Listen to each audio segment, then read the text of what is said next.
આજ મારો વાલો મારા ભગવાનના દર્શનનો છે.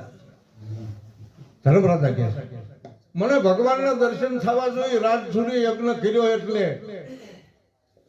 પછી નારદ ભગવાન પ્રગટ થયા કે શું ધર્મરાજા કે ભગવાનને ભાળ્યા નહીં. અરે ભગવાન આ કામ કરે જુઓ ક્યાં કે આ જમી રહ્યા પછી બધાયના એઠા પતરાળા ઉપાડે એ ભગવાન છે. બરાબર મારે વાત નથી કરવી પણ છતાં મહેશભાઈએ મને વાત કરેલી ખોડુભાઈની ખંપાળિયા વાળાની જે હોય તે આમ જોવો ભગવાન આવ્યા હો. અને ભગવાન આવે બરાબર ભગવાન ગમે તે સ્વરૂપની અંદર આવે પણ આપણે અભ્યાગત બનવું પડે.